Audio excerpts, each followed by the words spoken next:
ದೆಹಲಿಗೆ ಅವ್ರು ಹೋಗಿರ್ತಕ್ಕಂಥದ್ದು ಮೀಡಿಯಾದಲ್ಲಿ ನಾನು ಕೂಡ ನೋಡಿದ್ದೇನೆ. ದೆಹಲಿಗೆ ಅವರು ಯಾವ ಉದ್ದೇಶಕ್ಕೆ ಹೋಗಿದ್ದಾರೆ ಅಂತಕ್ಕಂಥದ್ದು ನಮಗೆ ಗೊತ್ತಿಲ್ಲ. ನಾವಿಲ್ಲಿ ಸೇರಿದ್ದಂಥದ್ದು ಊಟ ಮೊದಲನೇದು. ಎರಡನೇದು, ಪಕ್ಷನ ನಾವು ಸಂಘಟನೆ ಮಾಡಿ ಮತ್ತೆ 2028ಕ್ಕೆ ಅಧಿಕಾರಕ್ಕೆ ತರಬೇಕು ಅಂತಕ್ಕಂಥದ್ದಕ್ಕೆ ಯಾವ ರೀತಿ ಕಾರ್ಯತಂತ್ರ ಮಾಡಬೇಕು ಅನ್ನೋದು ನಮ್ಮ ಉದ್ದೇಶ ಅಷ್ಟೇ. ಅಷ್ಟು ಬಿಟ್ಟರೆ ಬೇರೆ ಯಾವುದೇ ಇಲ್ಲ. ಸರ್, ಡಿ ಕೆ ಸುರೇಶ್ ಅವರು ಸಿದ್ದರಾಮಯ್ಯ ಅವರು ಮಾತು ಉಳಿಸ್ಕೊಳ್ತಾರೆ ಅಂತ ಒಂದು ಮಾರ್ಮಿಕವಾಗಿ ಮಾತಾಡಿದ್ದಾರೆ ಸರ್. ಆಯ್ತಪ್ಪ, ಈಗ AICCನಲ್ಲಿ ಒಂದು ಲೆಟರ್ ನೀವೆಲ್ಲ ಓದಿದಿರೋ ನೋಡಿದಿರೋ, ತೋರಿಸ್ತೀನಿ ನಿಮಗೆ.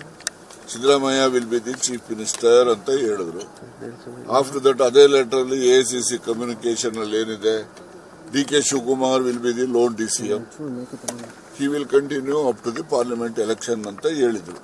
ಸರ್, ಈಗ ಮೀಟಿಂಗ್ ರೈಟಿಂಗ್ ನಲ್ಲಿ ಇದೆ. ಅದು ಫಾಲೋ ಆಗಿದೆಯಾ?